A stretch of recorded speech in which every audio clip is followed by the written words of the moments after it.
This is Hunter Muse. And this is Chris Snipes, and you are listening to The Melt.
Ever since I read The Fairy Faith in Celtic Countries by W.Y. Ebbins Wentz, the edition with the foreword by Terence McKenna, by the way, in 1990, I have thought about fairies and the fae in a different way. The subject matter became more real for me after reading account after account that Ebbins Wentz gathered through his travels in Ireland, Scotland, Wales, Cornwall, Brittany, and the Isle of Wight. These were ordinary folks relaying either their own experiences with these beings or stories of experiences that those in their family or neighbors had had. For some reason, these accounts really grounded all of this folklore and literal fairy tales into something tangible for me. Fast forward to the current day, and we see this narrative being continued with things like the Modern Fairy Sightings podcast hosted by today's guest, Jo Hickey-Hall. It's basically episode after episode of people from around the world recounting their experiences with fairies and other little folk, and also people who research such things and practice magical, often nature-based arts. I start off the conversation by asking Jo to tell us about her background and what brought her to these subjects. So I came to research fairies in a very sort of intuitive way, I suppose. I hadn't planned to study anything to do with fairies. I came to University of Bristol 10 years ago this year to study a master's in history with Professor Ronald Hutton. And at the time, I was really interested in ritual and particularly in kind of sacred landscapes. And I'd hoped that I would be kind of delving into looking at, what we knew about how people, enacted ceremonies and any kind of information that we could glean around that. Mm-hmm. But he, at the time, put me in the direction of studying the medieval Sidhe, because it was a project that he was kind of looking at anyway, in line with some books that he was working on at the time, or had sort of in the pipeline. And so I began to look at the medieval Irish Sidhe. Now, it was interesting because it kind of felt fated in the end, which is interesting, isn't it? The word fated. But sadly, my father had died just as I moved to Bristol, and it was fairly unexpected that things would happen like that. And so I found myself in Bristol with my family. I moved over with my family from Jersey, I should say, which is just off the coast of France. It's a Channel Island off Brittany. And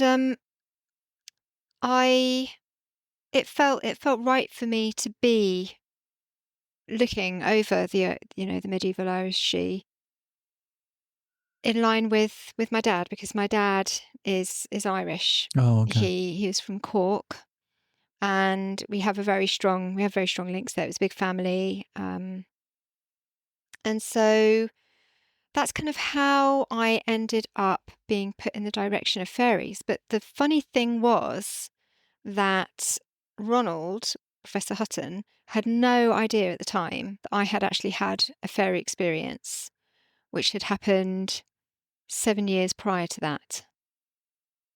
And he knew that I was interested in working with the landscape because I had been working with a group of magical practitioners in Jersey at Neolithic, dolmens, sacred sites, and other places.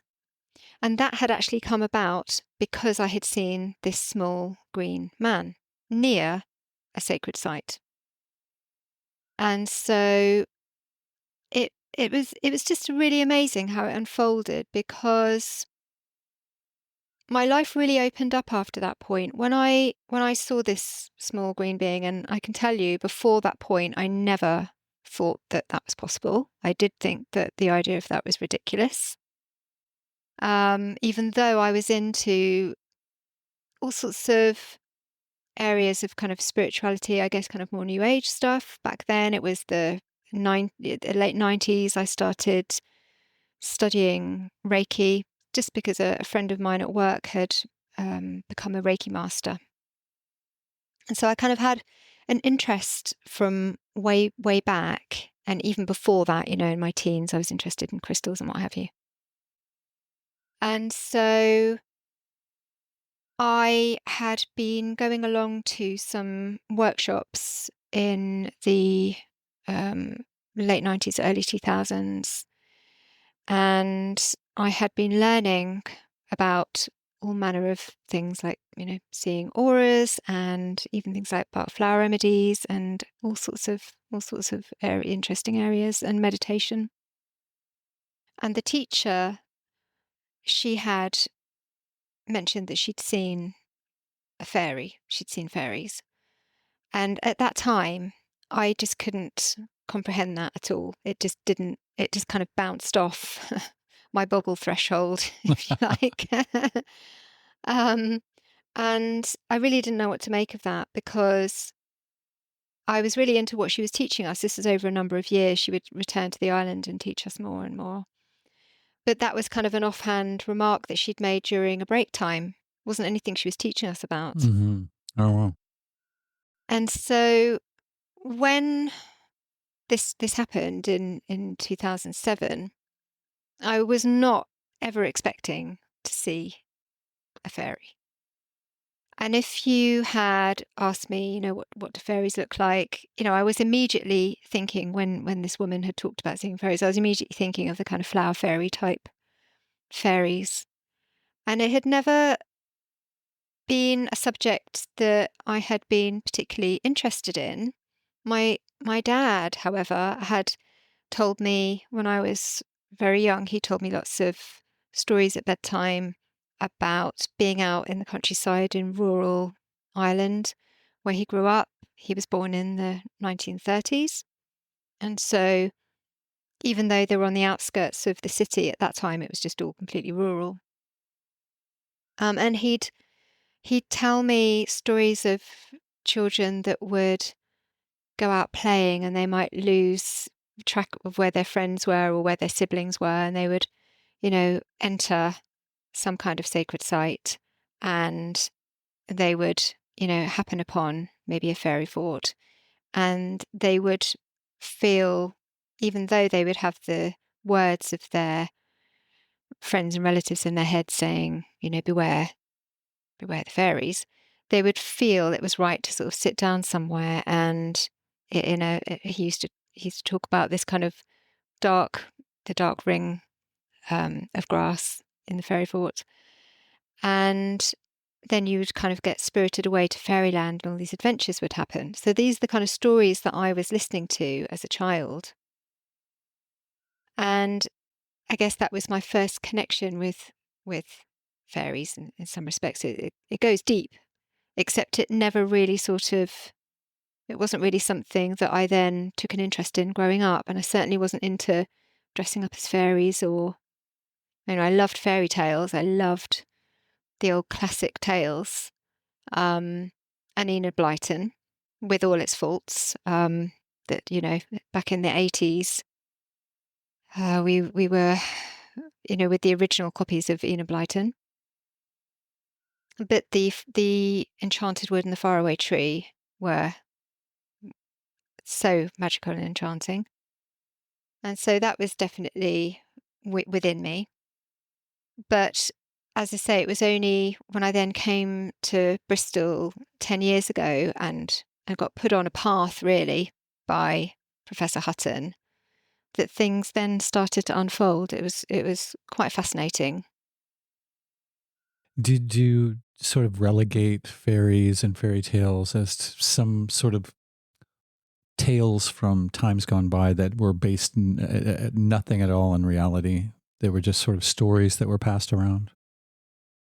No, I don't think so. My dad had a quality of telling these stories that I knew and I felt there was something. And I had been having out of body experiences as a very young child. I remember from about the age of 4 that I would have these experiences of going out the window, for instance, towards a light outside. And Interesting. yeah, and some other kind of phenomena as well, which, I mean, I've spoken to other people and it happens with quite regularity to young children. I can definitely remember kind of hovering around or hovering down the stairs rather than walking down the stairs. That was in our first house, so I know that I was no older than 4 because we moved from there when I was 4, and I don't remember that happening after that.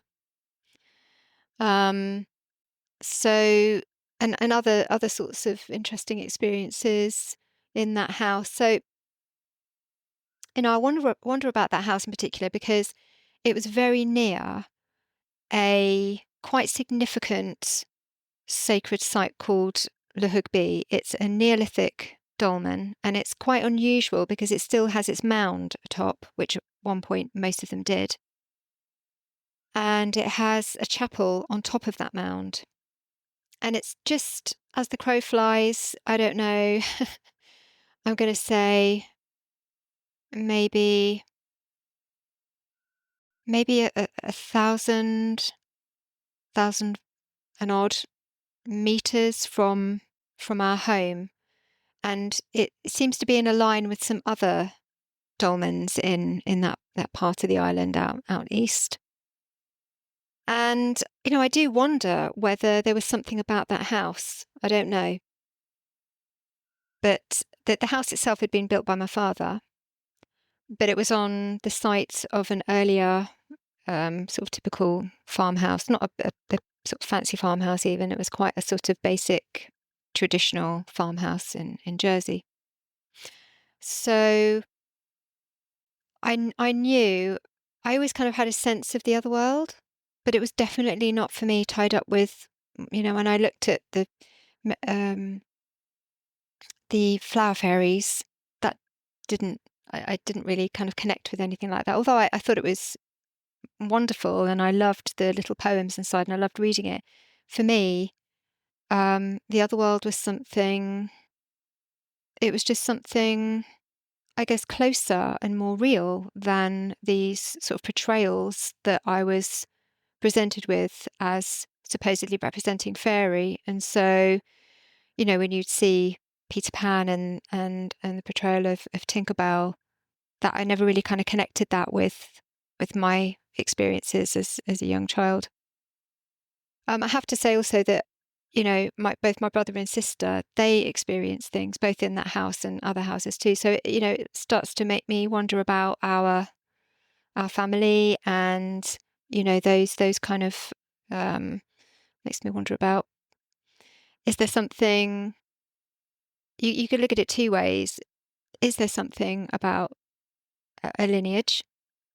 Is there something about a way of being where you are open to these ideas and that openness is passed down? And so, if you have some kind of interesting dream, say for instance, and you talk to your parents about it, if they encourage you, oh, what was that like? And, or interest in anything really, of looking at the world in a different way. If your home situation encourages that, then, you start to expand. And conversely, if you're in a home situation where the imaginative part of you, which is huge for kids, if that kind of gets shut down or limited in any way, restricted, then it turns out very differently. So I feel very thankful that both my parents were really, I guess they were kind of pioneering in their own way anyway, because they were both into weight training, and this was in the late 60s. It was in the 60s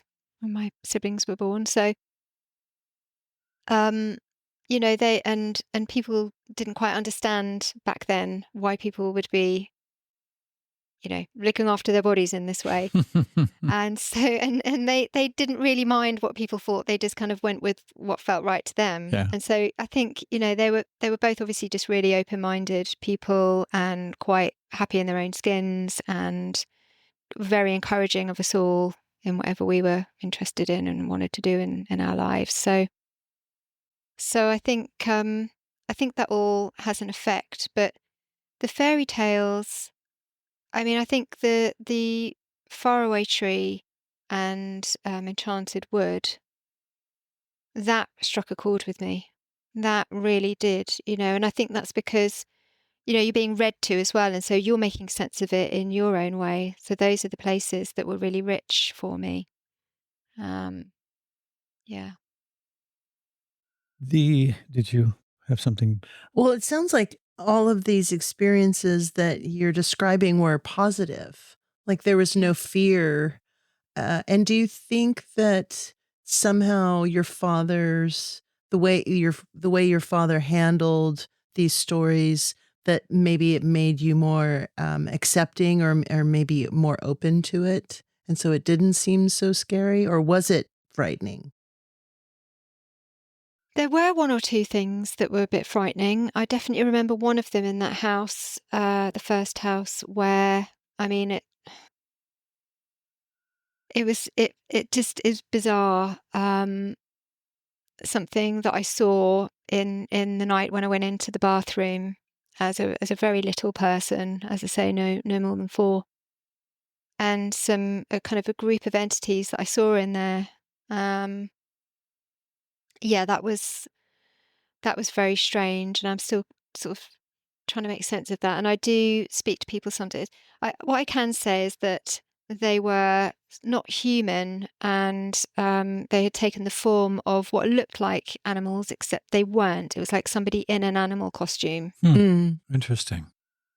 And I've spoken to other people who've seen similar that animal in similar versions appearing when they were children too. I don't know what that's about. Um, so some of it was unsettling, but for the most part, I'm not sure that I felt it was either bad or good. It was just, I suppose, at that age, you just accept that that's kind of what everybody experiences. You all have dads that read you these incredible, he would make up these stories on the spot. He was such a brilliant storyteller, just really amazing. And, so I'm just assuming everyone gets these stories. I'm just assuming everyone, has flown out of their bedroom window. I'm Mhm. assuming everybody knows what it's like to be at the top of a tree and feel the breeze and the leaves at the top of the tree, because that's what I remember really strongly about going out of the window, is that I would be feeling the breeze at the top of the trees and how freeing it was and how beautiful it was. So I think at that age, you're not really aware that that's not the norm. But looking back, I don't remember feeling fear about that. I felt it was lovely. It used to be able to then kind of follow the line of trees and down, in fact, towards that sacred site that I was just speaking about. There's a line of trees that headed down that way towards a valley, which is still, it's as it was back then, just completely unspoiled. All that area is just quite amazing. Um, and yeah, I have I can't say it's memories of it. It's just not memories as such, aside from that feeling of the being at the top of the tree and then moving down the line of trees. But the innate feeling that it conjures up within me is a good one. Mm.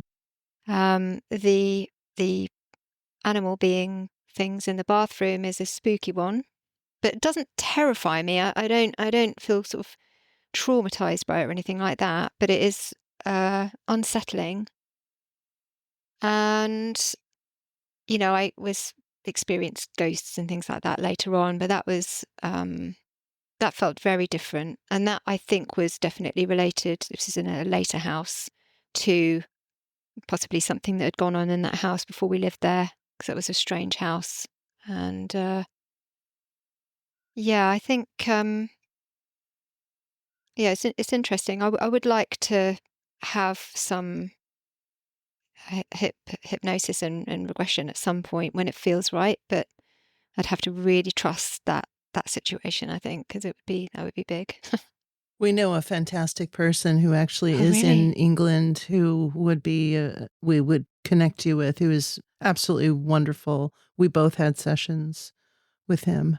I wonder if you think ever that there may be some, when anyone says alien, the first assumption is that it's from outer space, that it's from some other realm outside of this realm. Would you ever posit that perhaps there could be some alien aspect to this, but as opposed to it being extraterrestrial, maybe subterranean, like maybe the fairies are somehow connected with some other beings? Uh, like maybe there's some crossover? Yeah, it's something I've thought about a lot. I do feel that there are different sorts of levels or, um, essence of different types of beings. I don't feel that I've ever had contact with anything that you might sort of describe as alien. Mm. Um, but I have, and when I saw this little green being, he felt very earthy. Actually, he did Mm. really feel very earthy and very connected with that place.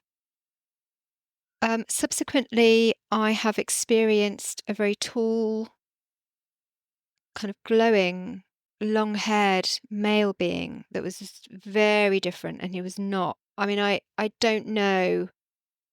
I did at the time wonder whether he was from outside of this planet. And I don't know the answer to that, but and he came from somewhere that was a high place in relation to where we live. I have wondered about alien and kind of extraplanetary visitors, and I think if we look at a lot of the folklore and a lot of the some encounters too, there seems to be a connection between people having fairy encounters and relating with the fae, and access to caves and any kind of other subterranean access points Mhm. that Mhm. we find all over. So there's something really in that. I mean, even if you look at the miners and the knockers, Mhm. um, that's very very strongly comes through. So I feel, I kind of do believe that there is a sense that these beings, the Fey beings, some of them at least, do come from within this realm somewhere. And then, when we look at some of the UAPs now, uh, and see the way that they disappear into the sea. I mean, I don't know if you're aware of Paul Sinclair and his research in the UK, but he is, he is in the northeast of England in East Yorkshire, and he researches along the coast there, and he has seen so many times these lights that seem to be around there a lot, and they will disappear into the sea. Then with multiple witnesses have seen this. So there's definitely something going on, and I really on the kind of UAP UFO side of things, I don't know. I don't know. And it does feel, to me, it kind of feels different. To me, it feels like the vibe is different. And to me, it also feels the kind of angelic vibe, again, it is different. Um, so there's a different quality to these experiences. The small green man, as I say, had this earthy quality. The tall, glowing being, he had an altogether different quality. Hmm. Much higher vibration, Hmm. but not as high as the angelic. I have had an angelic experience once, which was quite amazing, when a family member was ill, and just to cut a long story short, basically, two very tall beings, taller than the door that they came through, so it kind of didn't make sense, but they Hmm. entered the room, and I've never ever experienced anything like that before. But I sense with the small green man, I've kind of had a sense of presences such as that before, even if I haven't seen them. I've had a sense of that kind of vibe feels familiar to me. That feels like that's around, particularly in beautiful places in nature. So I don't know enough about the the connect personally from personal experience. I don't know enough about how interconnected those kinds of experiences are. Yeah, I'd love to know what you think. I love What the do you way think you about that? describe the green energy or the green being as being earthy because that's such a great adjective. It explains it so completely. I can almost smell it. Like it Yeah, has exactly. this kind of presence or not a heaviness, like not a negative heaviness, but just something that's very grounded. And I know that sounds like kind of a cliche using the term grounded with earthy, but you know what I mean? Yeah. Well, the funny thing is, it feels like it's somehow part of us too. Hmm. Yes. There's a sense of that. There's a sense that they are of this realm, at least this type of being was. And that we're somehow, yeah, there's a connection with us in that too, that maybe at some point, and I do believe this, that at some points in the past, we have been much closer to these beings, and that at some point maybe we did kind of exist in kind of parallel, live our lives alongside each other in some way. But there's something about this little man and his ancientness, Mhm. um, that just feels part of the earth, but also part of us in some profound way, which I'm not able to really grasp, I think, because we just don't know, do we? But it's just a sense. Yeah, I think that, I mean, as um, quantum physics and lots of different scientific exploration as of recent has shown us, is that we live in a very collaborative sort of reality. So the way that we perceive things has a lot to do with how we perceive it, or if we even perceive it at all, if we have an open mind or the eyes to see such things. So I think that as time has gone on and a lot of at least Western societies have sort of moved towards this more materialistic, reductionist way of looking at the world, those things are taken off the menu. Especially, just in my short lifetime, I've seen stories and narratives and threads change so much. I can't imagine over several generations how those stories have changed. Something that was like the Celtic fairy faith in the Celtic countries is a great example of that, where it's just basically somebody going around and asking people stories about their experiences. And that's just very matter of fact to those people. And if I remember correctly, a lot of those people were very old. So they were a generation that was dying off. And as time goes on, they just become stories. They just become sort of almost throwaway, fanciful ideas that have no basis in reality anymore. So if you think that, then you're not even going to be looking for something like that. You're not even going to realize that that is a frequency that you can even tune into. So yeah, it's very interesting how that has changed throughout the years. It's so true. I mean, you could look at it from a sort of overview and see that we've been systematically removed from our connection with what I would describe as the divine. So all of these experiences I feel are divine experiences. And even just kind of going off for a walk and finding a quiet spot in a park and finding a tree that you particularly feel drawn to can be a divine experience. I mean, it's not something that has to be really wow, Mhm. but that it can be really wow actually to feel that connection. But yeah, I mean, through colonization, through industrialization, through religious reformation, bit by bit, we really have lost so much that's important. So I feel there's something about this time, and you're talking about how everything seems to have been removed and the way that we look at the world now. But I feel like the tide's turning, and I feel like people, perhaps because of the great loss and the grief that we feel of what we see happening in the world and how mistreated the earth is, just purely there for resources, through the industrialization and since that we're kind of waking up in some way. I do believe that. I do have a positive, hopeful uh, viewpoint that something is happening, and I never set out to be doing what I'm doing now,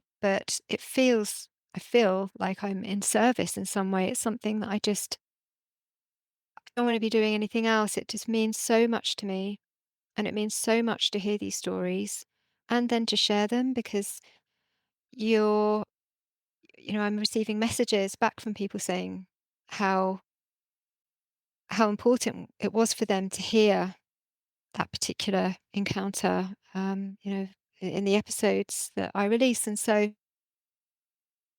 these stories need to be heard, and as we're hearing them and realizing and remembering and recognizing, it's there's a grief there, but there's also a sense that it's so important that we get back to this connection and that I think it's very much kind of tied in with what's joyful to us to do in our lives. It's just there's a quality there that a lot of the time when I speak to people, um, they will have experiences when they're doing something that they really love doing or that brings them joy, and it tends to be when these beings pop up.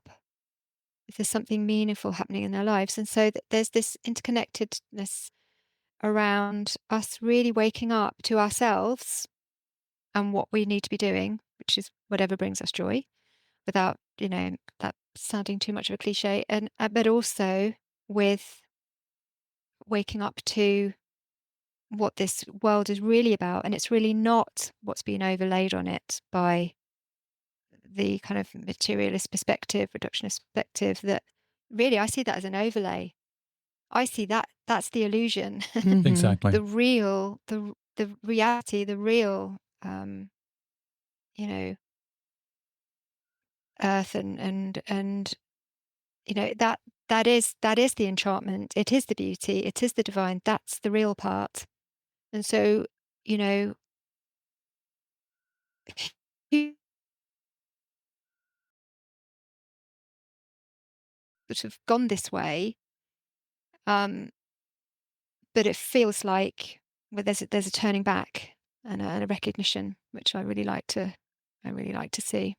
It's so funny that you said grief because the word that came to my mind, and then you said that word, is joy. because in listening to your podcast, I feel a great deal of joy. And there's one particular episode of a woman, because I've gone back from the beginning. I'm a completist. I like to start from the beginning.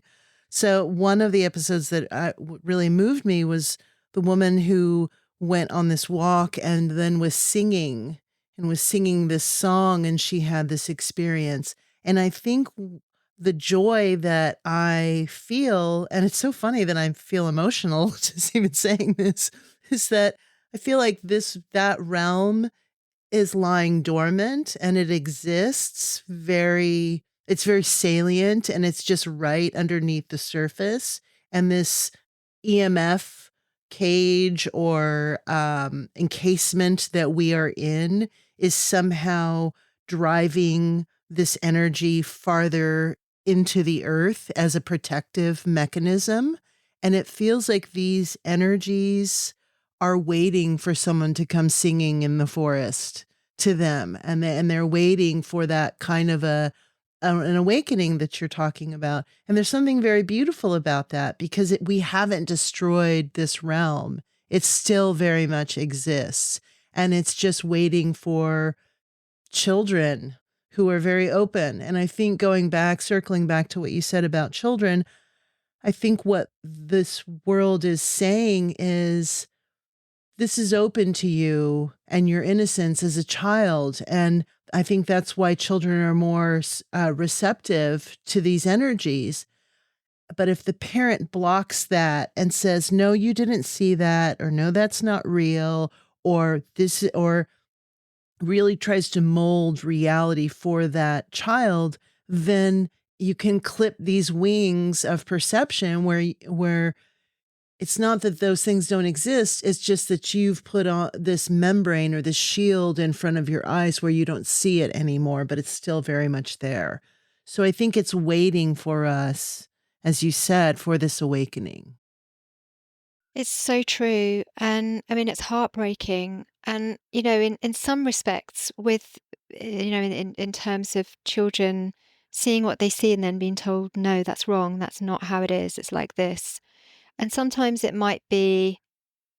can just be because we're protecting our kids if they've had a bad dream or something like that. And parents will immediately say, oh, no, no, no, darling, you Mhm. didn't see that. And it's not real. Um, and then it can also happen at school. Mhm. Yes.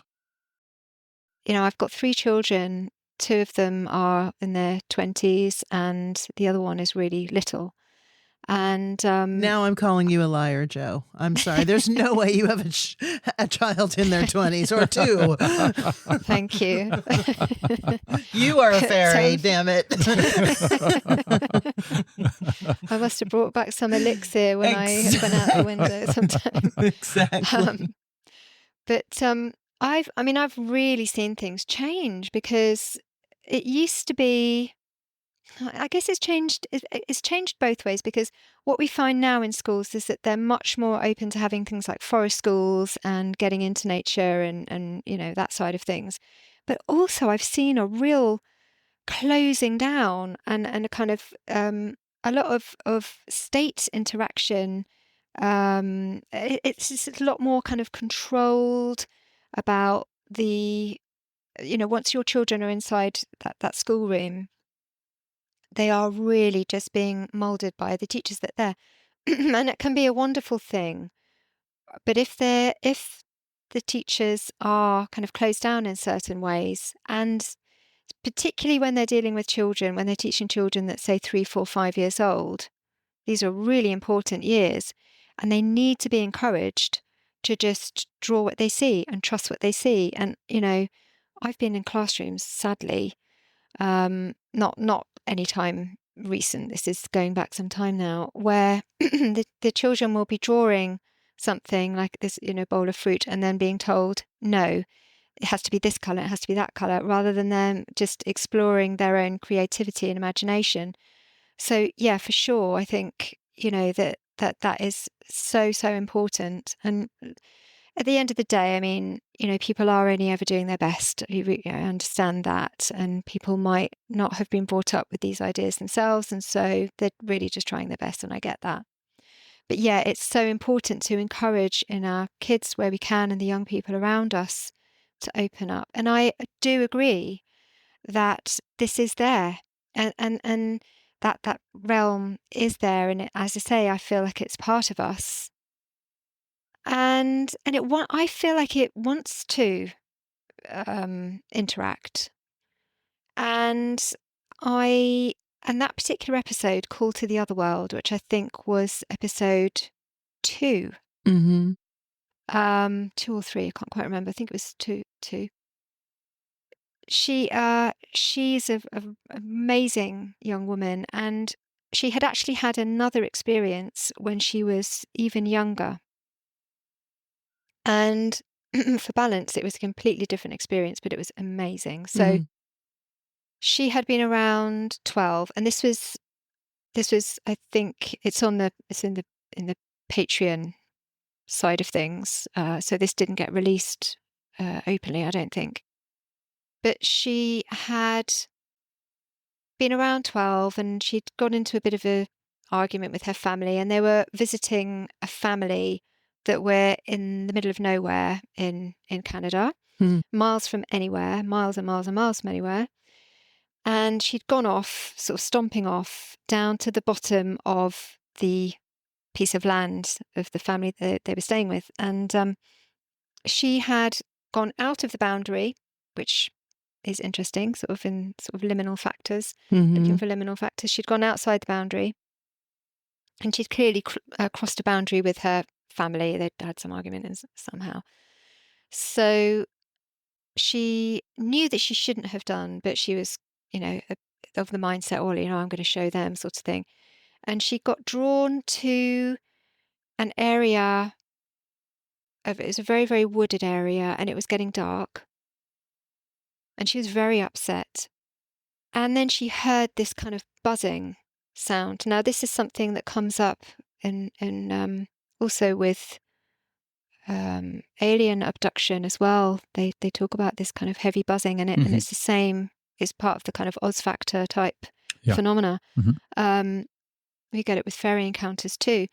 So she hears this really, really heavy buzzing, and she's kind of figuring out what on earth is that sound. And she sees this tree. She said this huge tree, which is some meters away from her on lower ground, where it was kind of more of like a marshy ground.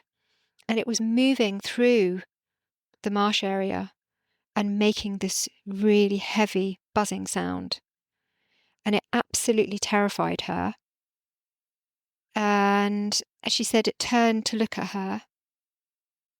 And she said that the sense that she got was just not to take things for granted, not to take what she had for granted, and to just do her best, and to, not sort of go off and being stroppy about things, but more just to have an awareness of her life and, what she was what she was here for. And so it was only later on, when she was uh, you know, sort of 5, 6, 7 years later on, that she had that experience where she was practicing the kulning, the cattle song, which is in the episode that you'd listened to.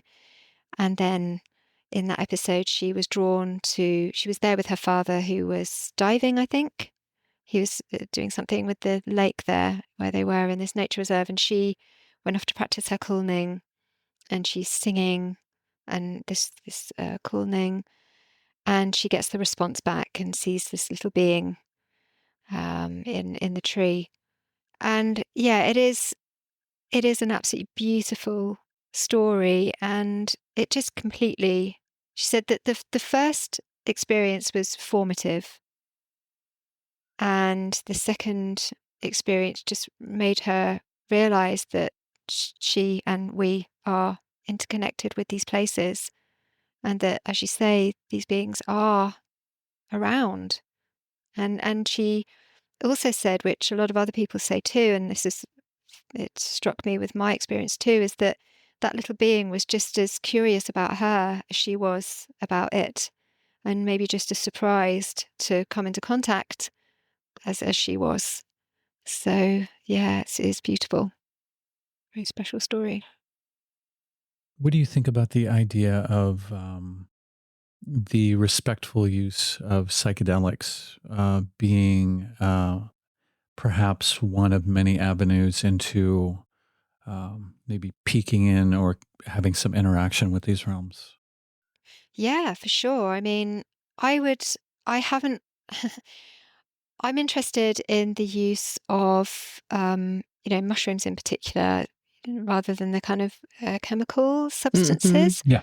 However, I mean, as a teenager, I did experiment, and I think that's probably what aided my, um, access points maybe, I'm not sure. Not to do with the fairy realm, but just generally, I was sort of growing up in the early 90s when the rave scene kicked in, Oh so that yeah, was yeah. quite formative for me. Sure. And honestly, I really believe it kind of helped us actually as a culture to connect with each other in a way that, we weren't used to doing, in fact. Difficulties with those sorts of substances aside. But yes, I agree that it is one way. Um, I had kids fairly young, so I can't speak of experience in doing that, in my sort of older lifetime because I wasn't sort of in that place then. But I would now that, they're mostly sort of all grown up, I would personally be interested in learning more about that. I'm training as a psychotherapist at the moment, and that is one avenue that we can look at, and it's something that definitely interests me. For me, I I achieve the same now through meditation, and I had a very powerful experience around the time that I was learning Reiki for the first time back in the late 90s. I had this experience with an amethyst crystal. I know it sounds really such a sort of typical cliche new age kind of thing to be doing, but we were meditating with, we were told to bring a crystal along to this meditation session. And I hadn't done a lot of formal meditation at the time. But in that session, I grabbed this amethyst crystal, which I brought with me, and we were practicing. We had it holding it in our left hand, and so it was sit in my left hand. It was quite a big one, but you know, um, small enough to sit comfortably in the palm of my hand, and then crossing over that with the right hand, and then just holding it in our lap and breathing. And as we breathed in, we would breathe the energies of the amethyst up our arms and into our hearts. And as we breathed out, we breathed something of ourselves back into the crystal. And so we were doing this, and all of a sudden, I disappeared. I had my eyes closed, and I couldn't sense myself anymore, but I could sense myself part of everything, and it was infinite. And I was in this place where there were no there was no end to it. It was just completely infinite, and it seemed kind of light, sort of violet. And I felt as if I'd disappeared. And so I panicked and came back into my body and was in a bit of a traumatic state because I didn't know what had happened. And so that was my first realization as an adult. Of course, I had had out-of-body experiences as a child, but it's not something that had continued through my childhood and into adulthood. Aside from, as I say, going to, um, you know, experimenting in teenage years.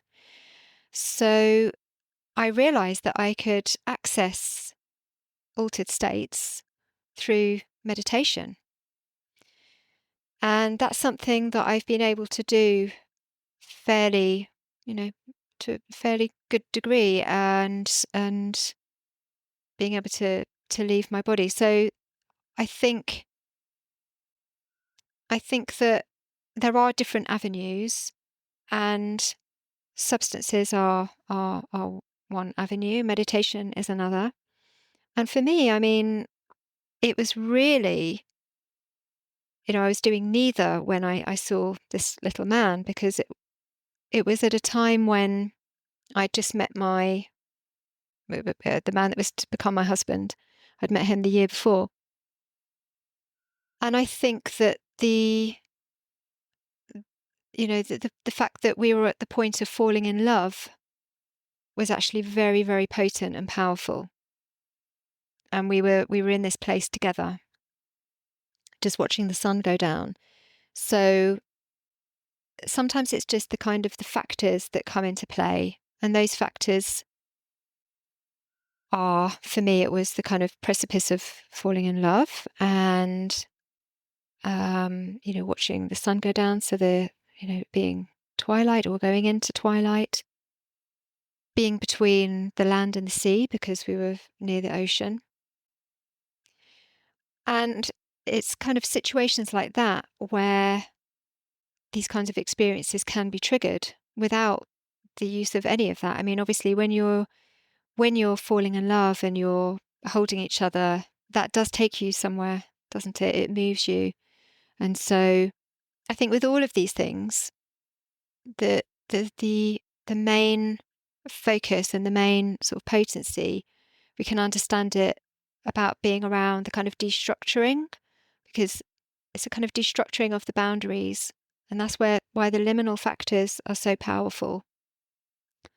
And it's also why I think this time has been very powerful, because we've moved from, particularly from the kind of lockdown sort of years, that sort of time. And even before then, actually, things were really shifting. The landscape was really, really shifting and becoming quite unrecognizable to us, that we're looking at the world and thinking, what is going on? This doesn't look as if, this has taken a bit of a tangent. So I think it can be achieved, that kind of destructuring and that blurring of boundaries through, meditation, substances and liminal factors. And I'm sure that, people, I'm sure there are other ways, but these are the ways that we know about. Letting ourselves kind of drop back in some way and for something else to come through. I do find it interesting that you said that your experience was very different from the experience of like the Hollywoodized version of the fairy and fairy lore. Do you think that there's some intention behind that? Like maybe a misdirection energetically, and not necessarily from Hollywood, but from these energies? Like maybe this energy is not for the masses. Maybe these realms are not for the masses. And maybe that misdirection or that uh spiritual sleight of hand is an intentional, like, look over here while we're actually, this is the real realm. And maybe there's a protection in that, and there are stewards who are maybe creating some kind of a boundary. It's a really interesting thought. And, I'm thinking of even the way that Victorian storybooks and, the fairy tales and the ways that they were illustrated and told, it's still, it's making something very, saccharine and acceptable and beautiful and idealistic, in the same way that Disney does. But there is a kind of, I guess, if you kind of take a step back and look at as an overview, then there's a kind of tricksterish nature in that, isn't there? Because as you say, if it's, oh, this is what we're being presented with, but actually it's more like this. It's an interesting thought. That Are you suggesting that it's that realm themselves that have provided this kind of gloss or this glamour of what, or are you suggesting that there's a kind of purposeful, you know, um, I think it's taking us? I think it's the realm that is protecting itself, Mm, and that these agents, we could call the fairies, these agents of this realm, are stewards that are protecting it. Because if you look at what human has done, we have been very mhm. destructive in many regards. And very narcissistic in the way that we deal with the earth. Mm. So Mm. maybe there's a like another woman could have gone into that forest or into that lake and sung a song and not maybe had the same Oh, yeah. reaction or result because her intentions weren't pure or her energy wasn't consistent or in alignment with that frequency. So I see it as a camouflaging. So these things are right there on the surface. And if you can go into the forest and stare at a tree, suddenly you'll see this as a sentient being. And suddenly you will see this as an agent, force, or some guard to some other realm that you can connect with. But some people just go into the forest and walk around and see bugs and don't really connect with it. So Looking on their head. yeah, so I think that there's a necessary amount of silence or reverence when you go into these realms that make them available, and so the Disney version is not something that's conducive because it doesn't align with the same frequency, because that's not the real frequency. Absolutely, because I think there what was key was that she opened her heart. She was singing from her heart, and she was singing for the in pure joy and pure Mhm. respect for the land. And that was the opening. And if you look at the way, the 20th century, and before, a lot of that was kind of tied up with, it's kind of very much tied to ego.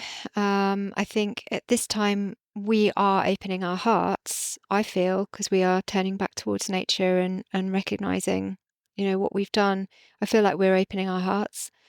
And so maybe that is why we're now able to reconnect with, maybe we're ready. Maybe, as you Mhm. say, we weren't ready, and they kind of went away in a form for a Mhm. while, and we were just left with these kind of images that were palatable, and acceptable.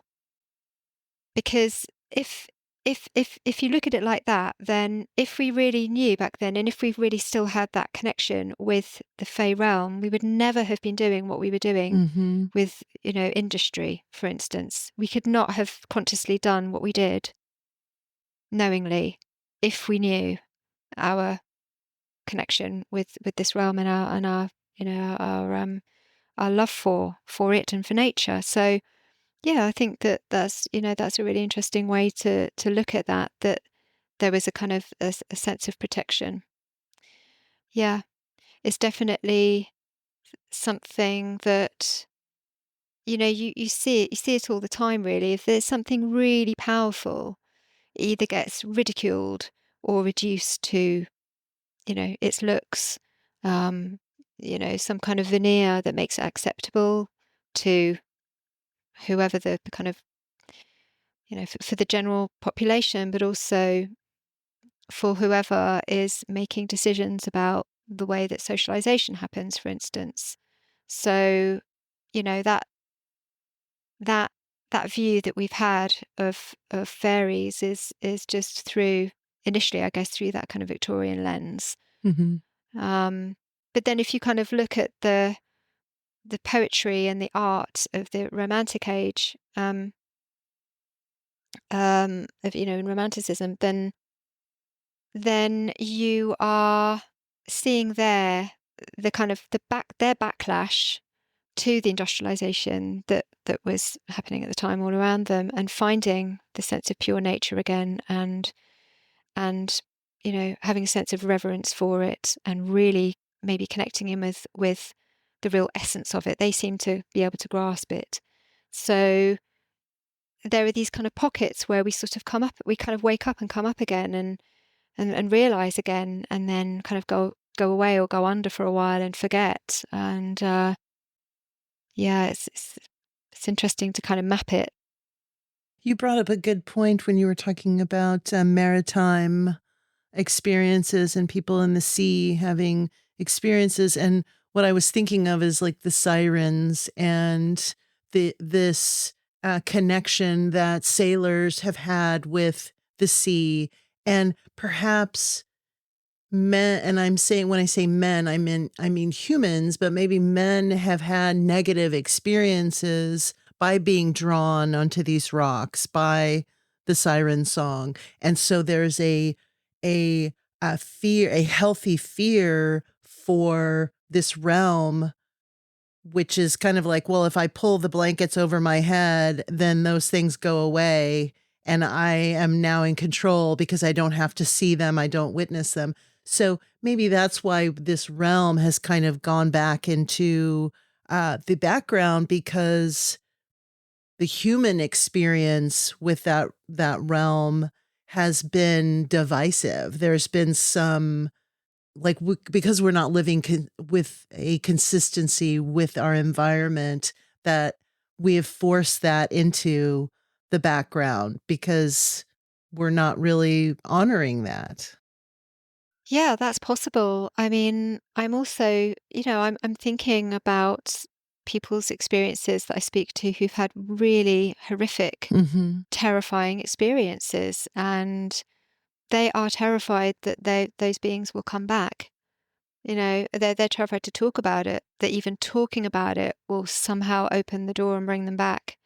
And these are people that are adults, that either had these experiences as children or later on. I mean, I'm thinking that even the really terrifying ones, for the most part, they do seem to be an aspect of the divine that encourages us to break out of ourselves in some way and to make some really huge and necessary shifts and and and be able to know something very profound about ourselves that can be painful, and it can create a lot of suffering. Um, as anybody will know, if you go through your life and you do have these real, you know, terribly difficult periods in our lives, but often they are the formative ones Mhm. that Mhm. allow us to kind of, form into the beings that we then, the people that we then later become, and take paths that we wouldn't have otherwise done. So I do wonder whether these, with the sea being such an otherworldly place, isn't it? I mean, it's so Mhm. unknown to us, and it's powerful. There's something also about water. The water beings in particular seem to be, I mean, that is where a lot of the very frightening experiences come up when they're to do with water. So I think there's a lot that we don't know about water and the beings that reside there in all bodies of water, lakes, streams, seas. Um, yeah, that is, it's a very interesting area to look at. And I wonder if we'll, as we start to gather more of these tales, whether we'll start to learn more about that. It's interesting that we don't get as many people talking about, say, mermaids or sirens these days. At least they haven't come forward. Maybe it's been too traumatic. If the other experiences are anything to go by that have involved water, they're hugely traumatic. When you think Mhm. about it as well, think about about water itself. This is where we come from. Mhm. It's, the amniotic fluid. This is our first experience Mhm. of being held in water. So is that why it's so profound? Does it involve a rebirth, or a very difficult rebirth, if we come into contact with these water beings? So, yeah, there's lots of different ways to look at it. And I'm just eager to learn more because I don't know the answer. And I don't know if we'll even ever quite understand. But certainly you can say that it's a great depth of unknowingness. And, we make a big play for leaving this planet and exploring, Mhm. other planets, but actually maybe there's something within this realm, within water, that we need to be looking at more. And of course, lots of people are looking in that area, but yeah, maybe that will be the next frontier. I don't know. Yeah, I think there's a lot of fishermen stories, and stories of men who are at sea for many, Yes. many months at a time, And I think that there's something about that is consistent with what you're saying about being away from the earth, from ground, and being in the ocean, kind of floating in the ocean, that maybe makes you more vulnerable to other energies because this is an unfamiliar realm Yeah. consistently. Like, It's not our Yeah. element. right. We Yeah. don't walk around on the ground thinking, "Oh my God, this is going to swallow me up at any moment," or this strange creature is going to just come up out of the ground and come upon us. Yeah, It's it's a great point that you made about rebirth and where that would be frightening because what it does is it's taking you back to that your Mm. origin. And as an Mhm. adult, we want to be in control, and then to be in a place where we're completely vulnerable is probably terrifying. Yeah. Yeah. We don't really get a lot of practice in that, do we? no, nor You know, we preparation. no. And, as children, we look at the adults around us and they all seem to know exactly what they're doing and they don't really kind of let let slip that actually everyone is just doing the best that they can, at that particular time. And you seem to have this idea that you will, things will be steady once you get to a certain place. And of course, we just never know. We it's the kind of falling into the abyss often that saves us, and yet we definitely don't get taught that. We get taught that this happens, then that happens, then that happens. And you just keep going that direction, you'll be fine. And it's I'm learning myself more about this with the kind of psychotherapy training too, about the just not knowing and the just being with, and that's something that we definitely don't get taught as children. And going back to what you were saying about before, children being so open to these experiences, they're not long from there. Maybe they kind of recognize the quality of that because we don't know where we come from or where we go to, but it feels that there's definitely a connection there between those worlds and the realm of the Fae. So yes, it feels like we've got a lot to learn for sure. Speaking of which, have you gleaned any maybe unexpected knowledge from hearing all of these different people's experiences with these sorts of things? What has really struck me is that there always seems to be a reason. There always seems to be something that provides a a meaningful shift for that person, even when these experiences are very, very frightening. It kind of loops them back to a sense of who they are in some way. So I feel that that is definitely the main thread that I have found with a lot of people's experiences. I've just really enjoyed speaking to all because they're just such amazing people. It's often also tied to something that they then go on to do in their lives. And a lot of the people that I speak to, they are then drawn to working in nature in some way. Not all of them. A lot of people are, if they're not drawn to working in nature, then they are drawn after that experience to uh, working in some kind of creative way, or even if it's a hobby, to really pour their soul into whatever it is that they create. So there's definitely that aspect of it. But I think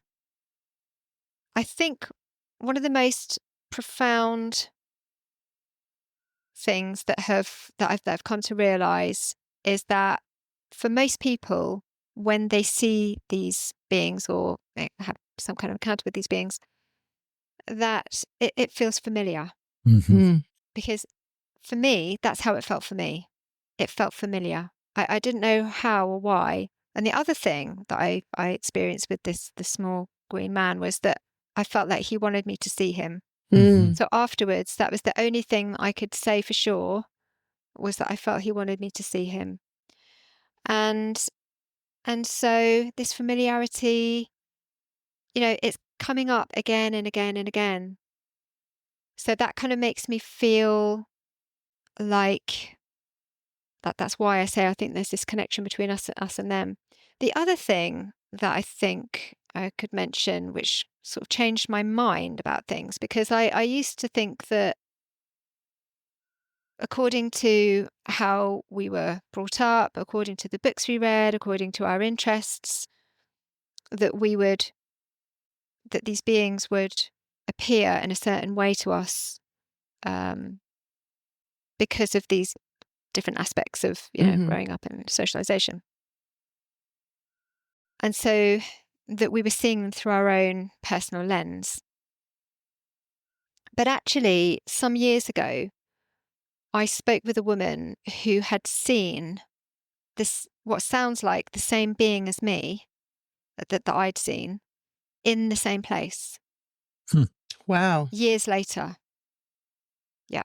So this was a woman who, when I first had that first experience, I had told a friend of mine what I'd seen, because it's difficult for people to talk about it usually, because there's not usually anyone to talk to about it. So I did tell her, and well, at the time she said, I just can't get my head around it. I'm sorry. I'm sure you saw something, but I think it's nice you think you saw what you did, but I can't get my head around that. Well, this woman then contacted me years later when I moved to Bristol, and she was really excited and said, I have this friend, and she has seen something very similar to what you saw at the same place. So around 3 years ago now, I went back to Jersey, where I saw where I'm from, and I went to the location where I'd seen this being with that woman and my friend that knew the woman, and we sat and had a picnic and chatted about what she had seen, and she saw it, as I say, sounds like exactly the same being that I saw. She described him, the way he looked, but also the way he felt to her. And it was just meters from where I had seen this small being. So that to me then left me with a sense that they are external to us. They're not kind of coming through any kind of lens of perception, through our own Mhm. perception anyway, but they're actually external to us. In this instance anyway, it seems that he had something to do with the location. Mhm. And that might not, I'm not saying that it's like that for all of these beings, because they're all very different. But in this case, he seemed to be connected with that location. When I saw him, he was standing either in front of or behind a fallen log. So I don't know if he had something to do with that tree, or whether he just had something to do with that location itself. So that has been a big, you know, yeah, a big sort of quite a wonderful learning point for me to have that realization. And just want to wonder if there's any other aspects of it. I think it's the other thing to say is that it's happening everywhere. I think a lot of the time people write and they say, "Oh, these things always happen in, England and Ireland," and but they do happen in America, and they do happen in Australia, and they're happening everywhere. So Asia, all this is over. absolutely, Mhm. absolutely, they're just really happening everywhere.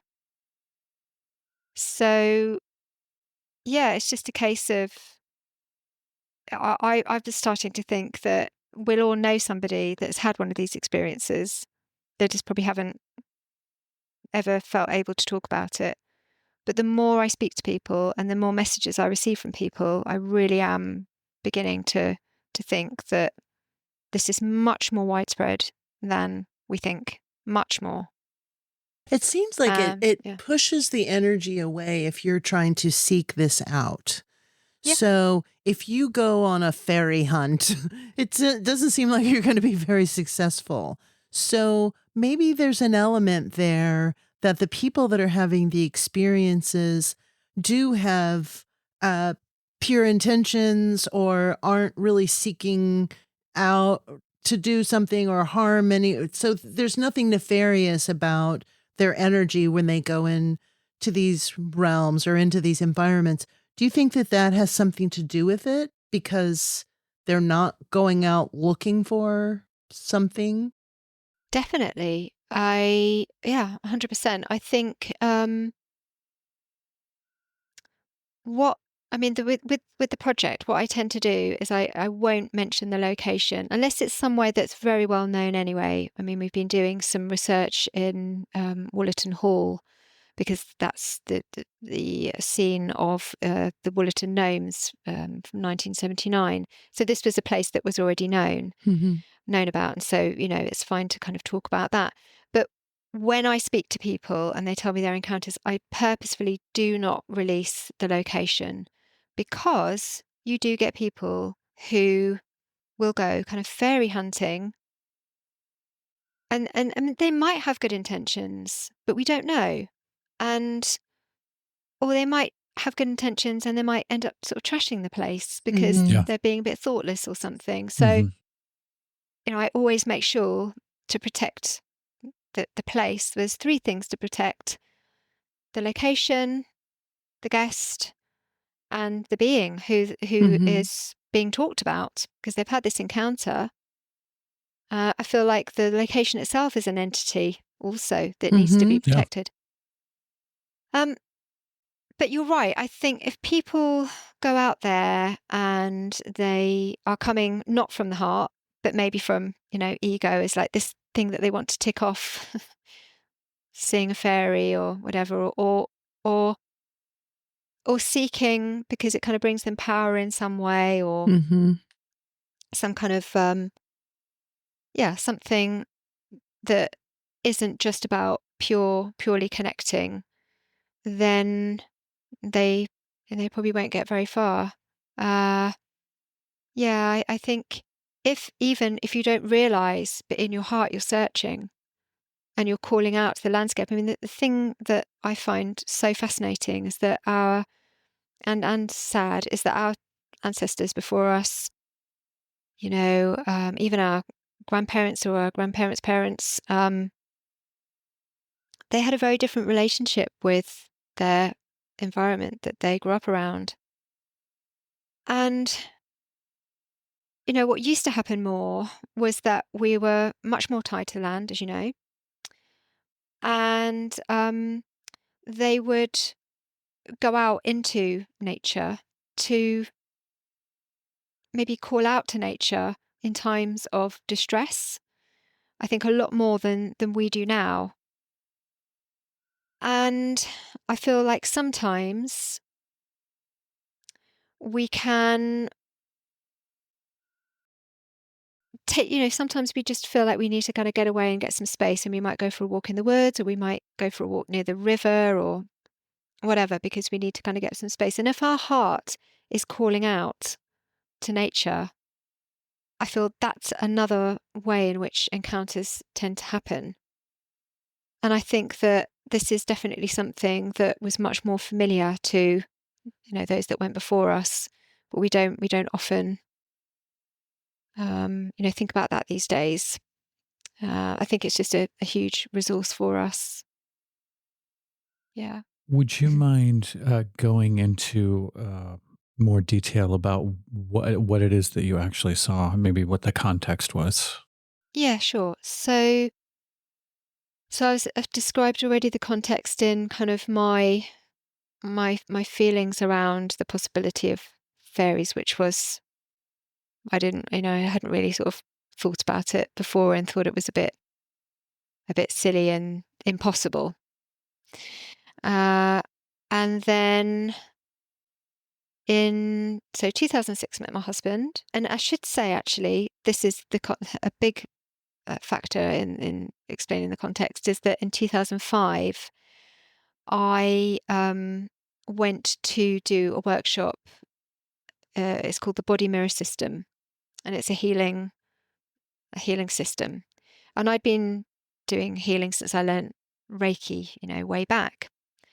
But a friend told me about this particular workshop that she'd done and how amazing it was, and she lent me a CD, or a tape, I think it was actually at the time. It was a tape of Martin Brofman doing this meditation. And as soon as I heard his voice and did this meditation, I thought, oh yeah, this is the real deal. Like I really kind of trust him. There's something about him, and I need to find out some more about this. So I went and did a workshop with him. And he gave me healing while I was there as part of the kind of training process. And my life just completely changed after that point. It was a kind of before and after. It was like somebody had just flicked the on switch. Just amazing. And my life was very, very different before that. And afterwards, things just started to look very, very different in life and everything that was happening around me. And I felt more like myself than I felt like I'd ever done, kind of thing, at least since being a child. And that was that was May 2005 when that took place. And then I say 2006. By 2006, life was very different. A whole different bunch of friends, and just feeling very at home in my life, and that things were just very much me and much, much better for me. And then in 2007, we had gone to this beauty spot together for a picnic and to watch the sun go down. And it was just a nice romantic evening. And we had our meal, and then we were sat kind of cuddled up together. And I kind of felt, when you know that I turned around because I knew there was something. And he was facing the other way, and I saw this little man who was some meters from us. So where we were sitting was kind of on a slope, and this being was further up the slope next to a fallen log. And he was about sort of, 2.5, 3 foot high, something like that, probably about 3 foot high. And he is just looking at me, and I'm looking at him. We're just looking into each other's eyes. We just held each other's gaze for these moments. And what I remember about him more than anything was his face was so wrinkled and ancient. It was like leather. Wow. And kind of browny, just no kind of clear skin, just all wrinkled, just ancient. And he had a sense of green. So he was wearing the sort of, if you look at the sort of Brian Froud drawings and that sort of archetypal fairy outfit where they've got the little, trousers and the jacket and the waistcoat, an idea of something like that. And he was wearing a hat, but I can never ever remember what the hat looked like. I just couldn't remember what the hat looked like. Did he have hair?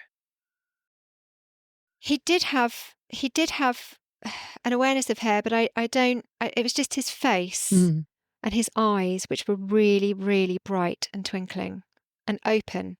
And his face was really rounded and open and friendly. And he wasn't smiling at me, but he wasn't frowning either. But it was nice. I felt like it was a nice face. It was a lovely face, and it was a feeling of, I guess, openness. But he was looking at me as if he'd just come across me, as I was looking at him, as I just regarded him. It felt like he was quite surprised to see me too. But it felt, it was an amazing feeling. And then I either blinked or looked away or whatever it was, and he was gone. And I didn't say anything to my husband, and he's really not into anything like this. I mean, obviously, we've been together for 18 years now, whatever. So, he he's actually doing the illustration for my book. So Oh, cool. He's kind of entered into my world. Nice. That's great. I like to think that he's, got a bit more of a sense of things now. But I didn't say anything to him because we hadn't been with each other for a long, long time. We'd met in the October, and this must have been in the summer months because we were out and it was the evening and it was warm. It was warm enough for us still to be there after dark. So when and at the time I remember the kind of what am I looking at? Try, my just trying to make sense of it. But it's a bit like with the amethyst experience. Once the mind kicks in and the fear, all that. Not that I was frightened with this experience, but once once other once you come out of your heart, I suppose, you're back down in this realm or whatever, however it happened, however it functioned. So it was when we got up to walk back to the car. So, we stayed there and it got dark and there's no streetlights or anything around here. So when we got up to walk back to the car, it was dark and we started to walk up the slope and we passed where it started to kind of level out. There's long grass to the left of us. And as we walked, there was something walking in the grass next to us at the same pace, which really spooked my husband. So he picked up his pace because he didn't know we couldn't see anything. And as he picked up his pace, it picked up its pace. And then he started running, leaving me behind. But anyway, as I'm running after him, I'm running behind as well. But the thing is, I knew what it was. I knew then. Mhm. So I was laughing. I was laughing at the fact that he was so spooked because that really tickled me. That's funny. And it just felt so cheeky.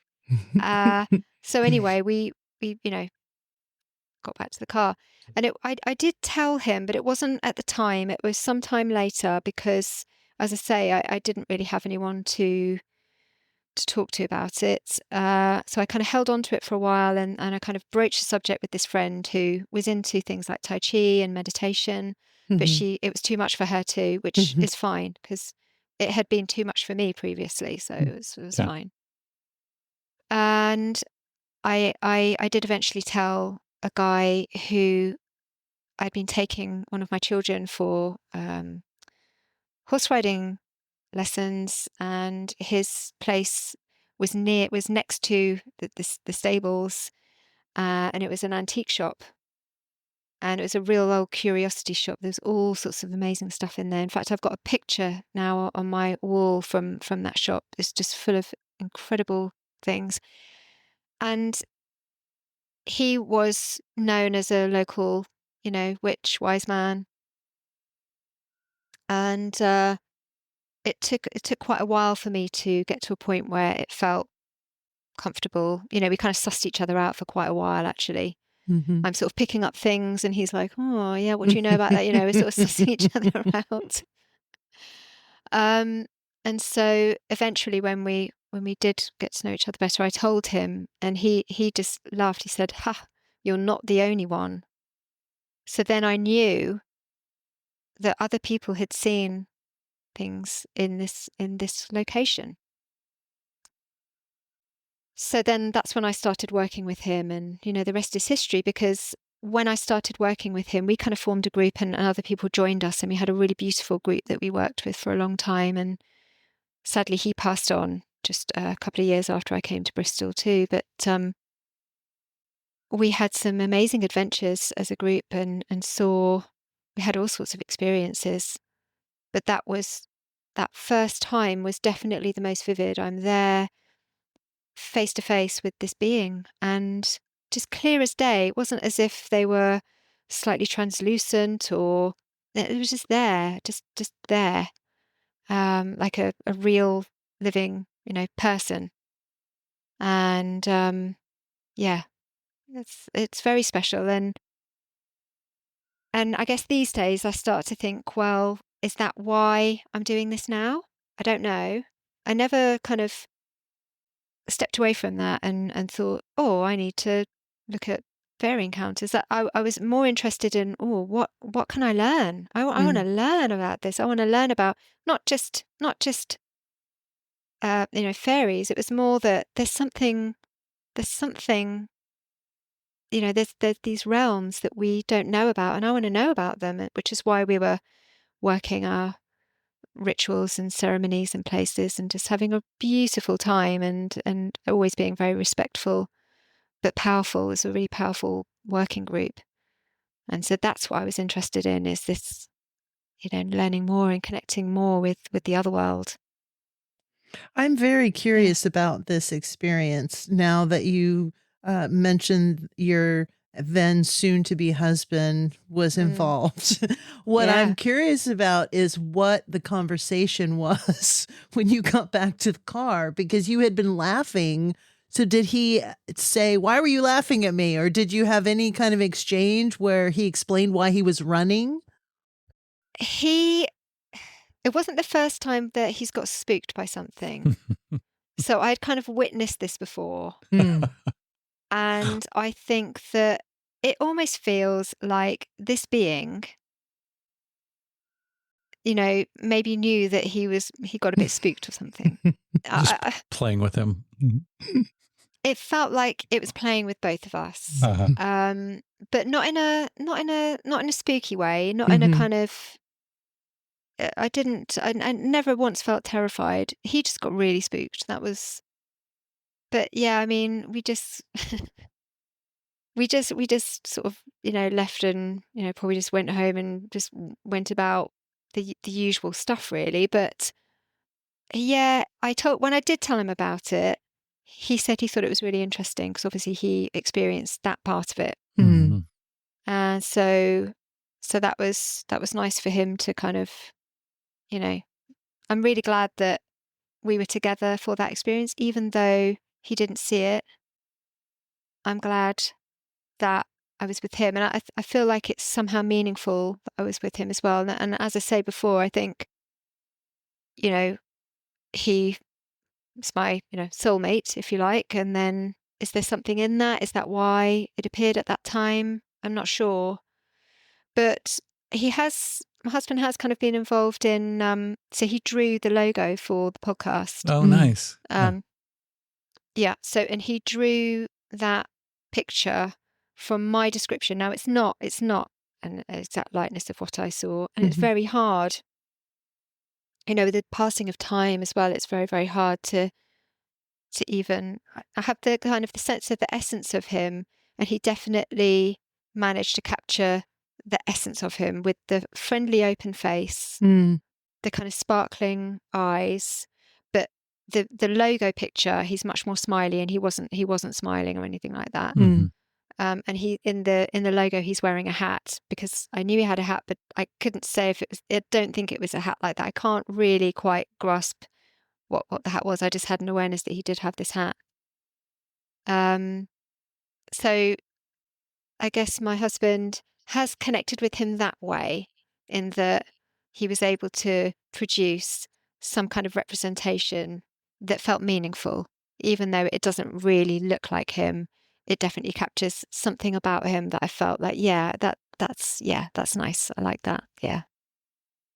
Cool. I Yeah. like that So idea. I obviously am very familiar with the logo, so I'll have to look at it again with that in mind and go, oh, because I'm yeah. totally compelled by all of these stories. I'm a big listener. I have Yeah. been for a while, of the Sasquatch Chronicles, because I'm Yes. hungry for. I mean, when you just hear these guys that are, it's not a glamorous thing to tell these stories, for anybody to accuse these people of making this stuff up to get some kind of, well, I don't know what they think, fame, recognition, or anything. No, if anything, it's embarrassing. Like these good old boys who are hunters and they're familiar with the woods and they've been doing it all their lives. And then they go into these situations where they really feel threatened, or just completely taken aback by something that they've never even considered the existence of before.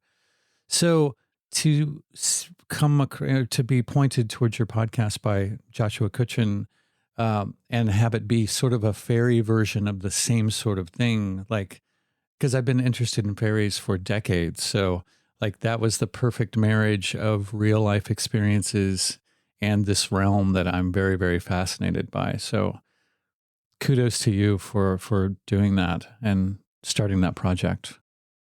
Thank you. I Yeah, mean, yeah, thank you very much. I really appreciate that, and I feel it's massively humbling, isn't it, when you hear these for stories, sure. to hear people's, because they're very kind of innermost, personal experiences. Hmm. And for most people, and for myself too, the first time I talked about my experience, it was a huge, big decision. It wasn't. It was not. It's easier for me to talk about it nowadays, but that initial talking about it was huge. And I did actually. I was asked to. I I was kind of looking into other people's experiences at the time, and I was invited on to speak to somebody about mine. And I spoke about it, and then I immediately felt like, oh no, I just it feels wrong. I can't release it now. I was Mm. not ready at Hmm. all. And it was only after I think it was after I'd completed my first series that I decided, okay, well, I've told, I've been speaking to everybody and they've been telling me their experiences. It's only fair then, I guess, that I should share mine. But it felt different because I know how big it is to talk about it. And so that's why I protect people's anonymity as well. But for me, I was putting myself out there, and, you know, people would know who I am as well. And Sure. I really did not know the kind of response that it would get. So it felt terrifying actually to just to talk about it. But once, it's like anything important, once you do that, and I kind of crossed that threshold, it was okay. It felt fine. But that initial talking about it was massive. And even the other night, so night before last, the next episode that I'll put out will be this conversation with a guy who, this is the first time he's ever talked about it. Hmm. And because he was coming on the show, he talked to his two sisters about it, Mm. and they were really amazed. And it's huge. So yes, I mean, these guys, as you say, having Sasquatch encounters, it's a big thing to talk about it, but it feels so important to do that, For sure. particularly now, Yeah, because them talking about it, and the people on Modern Fairy Sightings talking about it, it gives permission to other people to talk yes, about it. And it's not to say that everybody should, because everybody's different, and for some people, they will just want to keep that as a personal experience because it's this incredibly beautiful, as I say, kind of divine experience sometimes. And so they might feel that that's just something very special that they'll hold on to throughout their lives. But for other people, it feels right to share it, and then that's wonderful. And I feel like the more we hear each other's stories and share, similarities, or just kind of even just witnessing or recognizing each other's experiences, it kind of helps our expansion of understanding. And we're not necessarily looking for answers as such.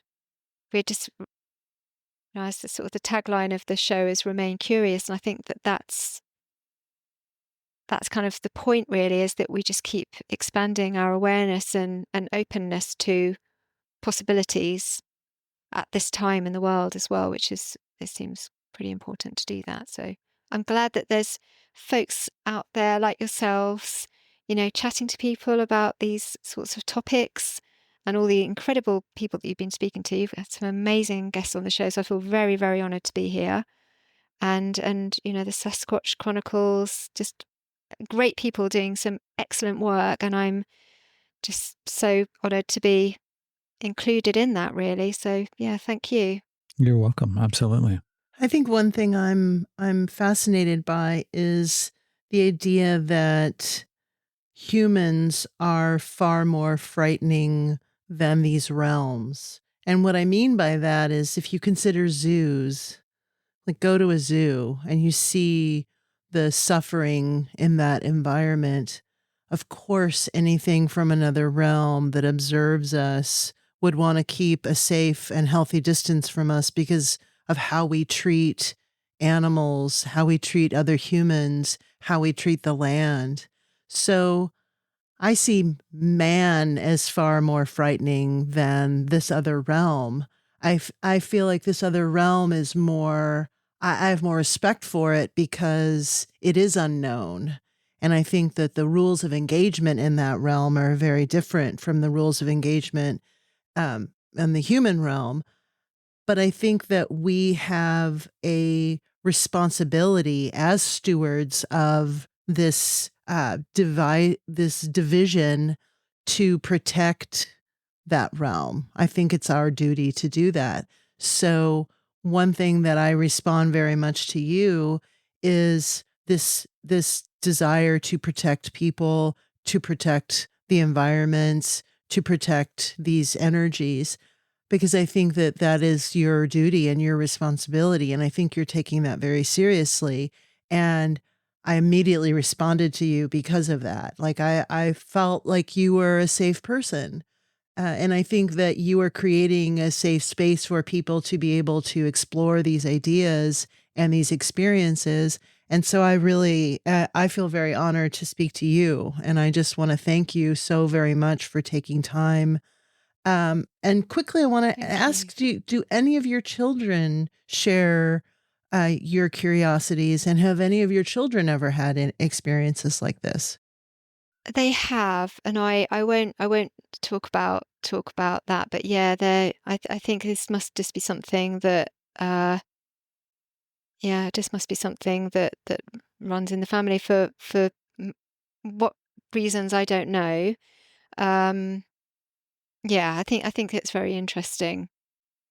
And yeah, I mean, I think on, the protection of people, I think uh, a lot of that also has to do with, my teacher, this guy that I met in the antique shop and then became just one of my closest friends, and I miss him dearly, but of course he is still with me. Um, you know, he would be kind of quite protective of what we were doing and the work we were doing because, and it's the same I feel with the project, that it's not a spectacle. I think Mhm. often it just really hurts that people might share something in a public space about a very precious experience that they had and they just get ridiculed Mhm. or accused of, lying or whatever. And it's just so hurtful to see. And I think, yeah, this is our space to talk about it amongst ourselves and for people to listen to and make their own mind up about. And it's not even saying, look, here's the evidence, fairies Mm. are real, Mhm. because I'm not interested what other people think or believe or decide is true. That's their business. It's not my business. But my feeling is that I just want to know more, and I kind of want to. This feels, as I say before, this feels like real truth in life, and it feels meaningful to me. And I couldn't think of anything else I would rather be doing. It's Yeah, it feels, as I say, like, some kind of service, and that might change in the future. I don't know. I'm always in the beginning, before this was a podcast, it was a Facebook group. And again, I was very, very firm about maintaining a safe space in there. And if anybody was, picking at somebody's encounter or being disrespectful or anything in any way, they would just get taken out of the group immediately. And it was in lockdown at the beginning of the pandemic that I was meditating and kept getting this. I just kept getting this sort of message, if you like, when I was meditating every day to do the podcast. And I'm always checking in through meditation, and I leave offerings, etc., and asking for a sense that what I'm doing is right. And if that was ever a no, then I wouldn't do the project. I wouldn't carry on with the project. But so far it's been massively encouraging, and when I have checked in that what I'm doing is right, I'm receiving positive indications. And so that's kind of how it sort of flows. And so I'm doing this right now in the way that it's happening because it just feels like it's kind of wanting to come through me. It's not really that I've sat down and gone, oh, well, I've had this great idea. This is what I'm going to do. This is what, it's Mhm. really nothing that I've done has happened like that at all. It's really interesting. So as long as that kind of flow continues in that way, then it will continue. And I have no idea what it will turn into or if it will end and I guess I'll just see what happens when it happens. But for me it just feels right to be doing this work. And every single story that I hear just amazes me. And it just makes me want to lean in even more, as I'm sure you find with the work you're doing. For sure. Yeah, What would you yeah. suggest someone do if their child says that they've had an experience? How would you suggest a parent handle that? So I would just be very gentle and, ask them, tell me more about that. And, make sure it's a really safe environment, that it's, not in a busy place or, make sure that they're somewhere where they feel safe, first of all. And maybe you could encourage them to draw it. Hmm. And I guess it depends whether it's been a good experience or not. So Hmm. if it's that if they've sort of seen lights in their bedroom, or they have an imaginary friend, or what we call as an imaginary friend, Mhm. Yes. if they're speaking to beings that parents can't see, or, something like that, or even in a dream, actually, even if it's one of those important dreams that they've had, then there's a couple of different ways to look at it. Because if it is concerning, if it's a difficult experience that they've had, then I would suggest that what they can do after telling you, what it was that frightened them, what that being looked like, and getting a sense of, what it might be about, whereabouts it might be appearing. Is it appearing by the window? Is it coming in through a door? These points, these sort of liminal points of access, these thresholds, or something else, something in their bedroom, could, through the wall, through a teddy bear, whatever. Mhm. And all of these are examples of things that have happened. Then what I think is a helpful thing to do is to get them to think about what it would be that would make them feel protected.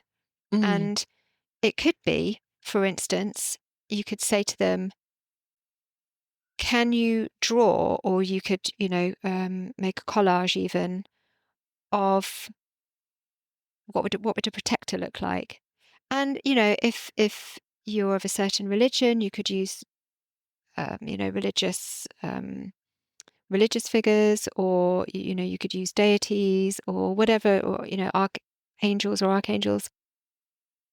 Particularly Archangel Michael is particularly protective, as we know. So depending on what your faith is, you could draw that in if that's right for the child. It has to be the child's decision. It's not your decision. So Mhm. you have to kind of step back and allow the child to tell you.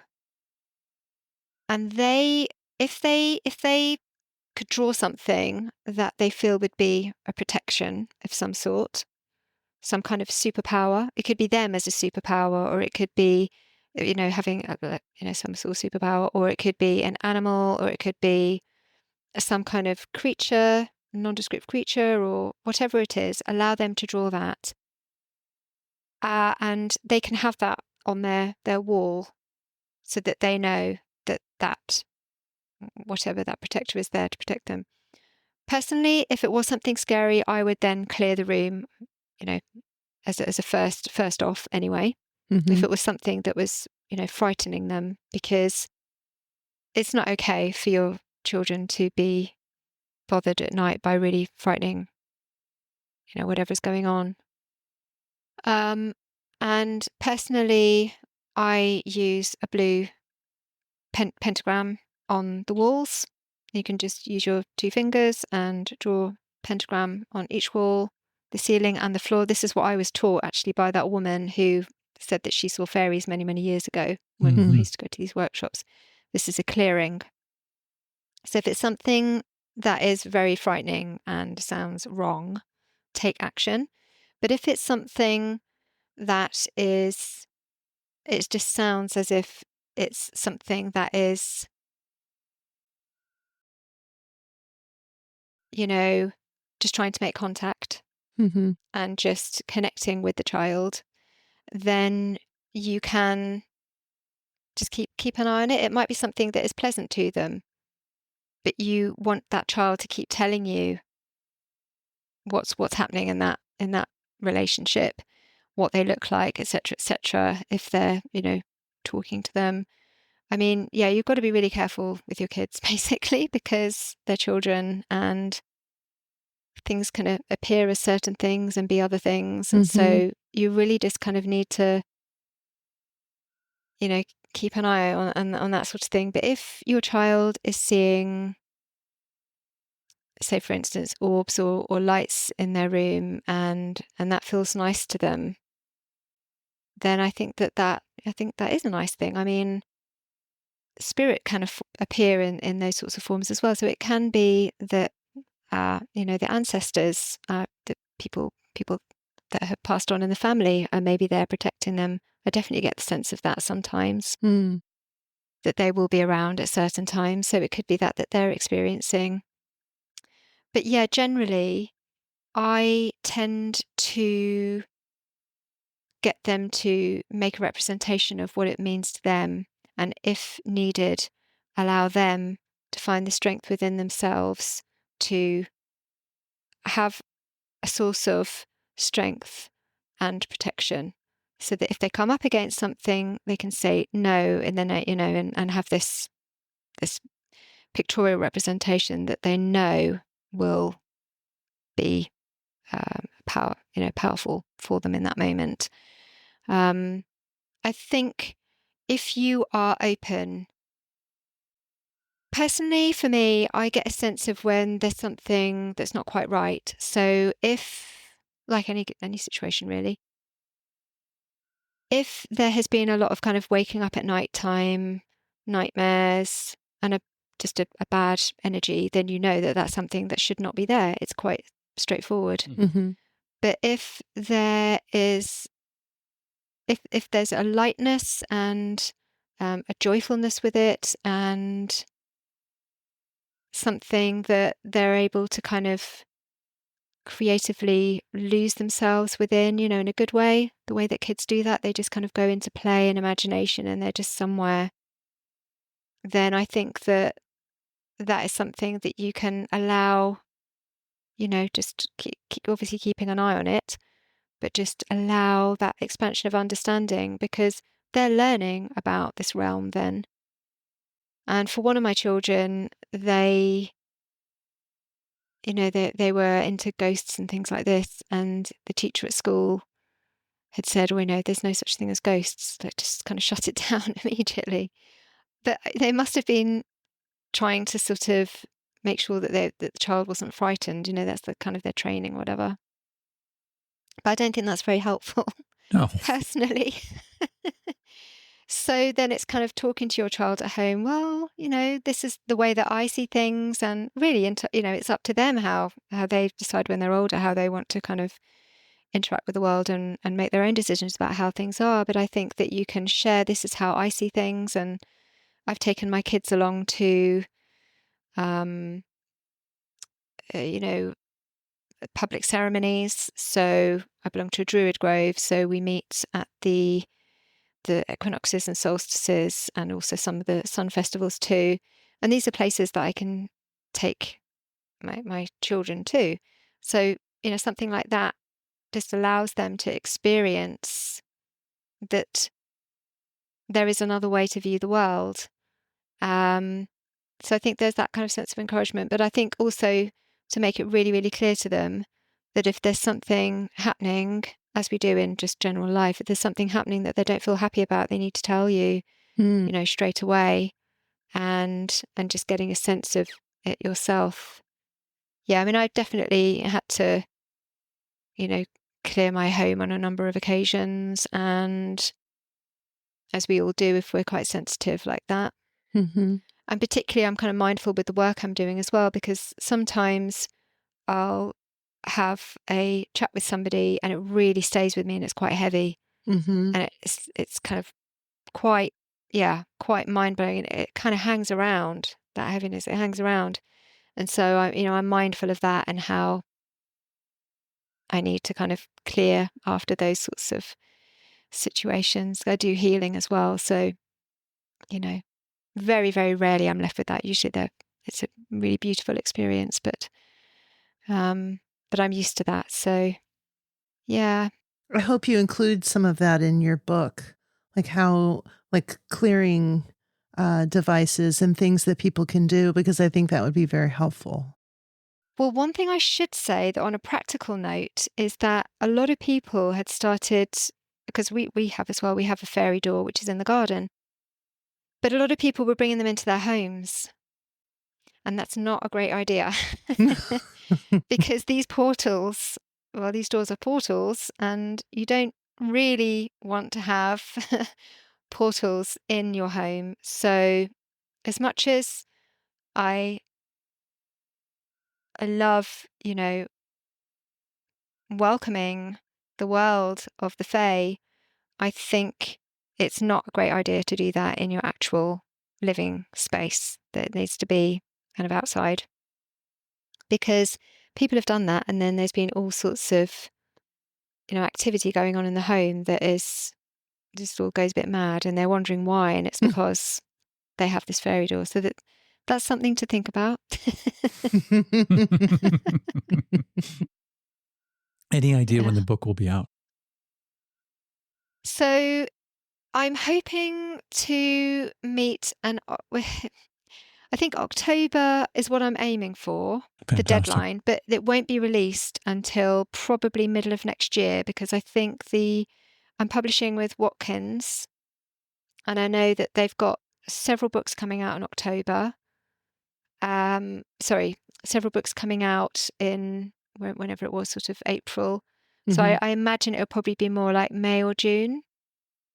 And yeah, so hopefully middle of next year sometime. But yeah, I'm enjoying the writing when I get the time. It's with the family, and I'm sort of doing the podcast by myself, so there's always a lot to do, and I have this really lovely Patreon community, which is such a source of joy in my life. So yeah, there's quite a lot going on, but I'm very much enjoying the process of writing, and it will talk about the encounters in the show and my sense of maybe why they're happening now. Mhm. And there will definitely be a section of how to manage certain situations.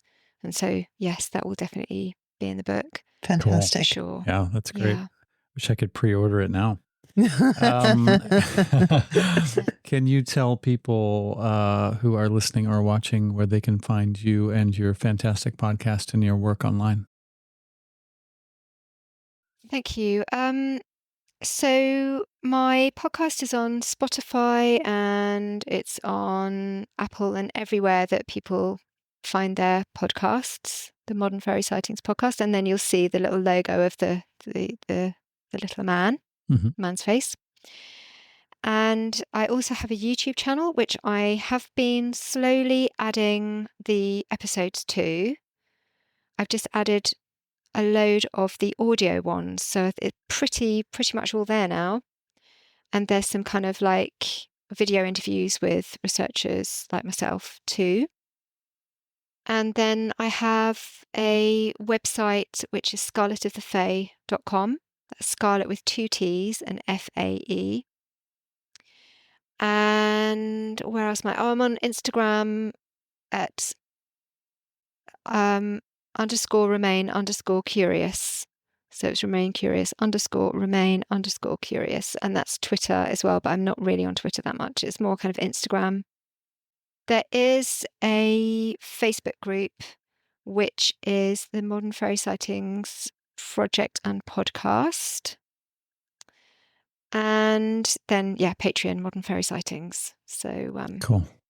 Fantastic. Yeah. Well, we'll have all those links in the episode notes. Thank you. Jo, thank you Okay. so much for taking the time to sit and chat with us.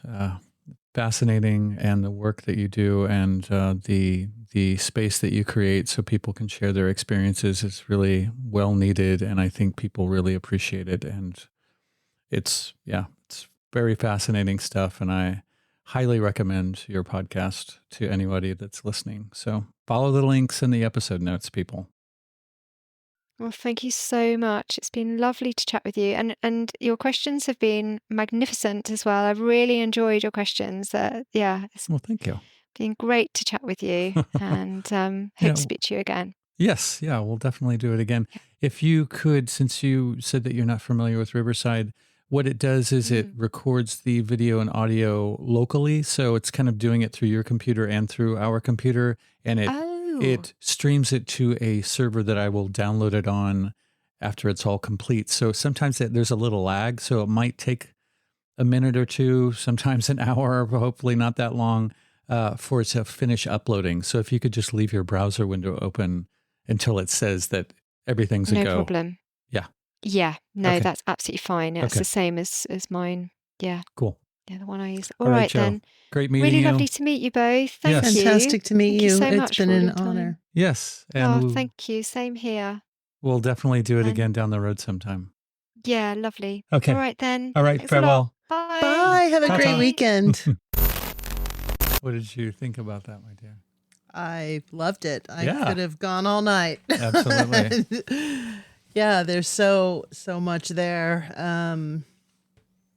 And she's just a lovely person. Just very, sure. very enjoyable to listen to. I enjoy her cadence Yeah. and her diction and the rhythm that she speaks in, and it's very, very pleasurable to listen to her podcast. She could read pharmaceutical labels and it would be Yeah. great to listen to. She should be reading fairy tales. Yeah, exactly. That's a great idea, actually. Yeah, I really am fascinated with the child element and how kids seem to be more able to kind of dive in and out of these realms.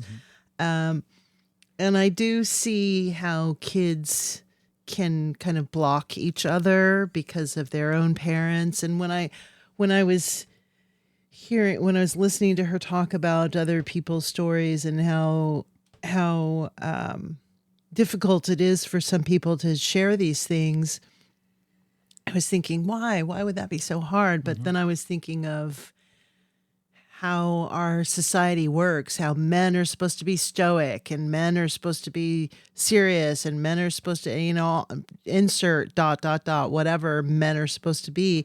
And how if you had one of these experiences, a child, how that would be unhinging. And as you grow up, you have to kind of compartmentalize your brain and put on like the adult brain, which is fairies don't exist and other realms don't exist and there's no such thing as Sasquatch, and we only believe what the movies tell us or the media tells us is real. So I could see where that would bifurcate your brain, and you could just be like, no, I can't go into that space because that's the world of the other world.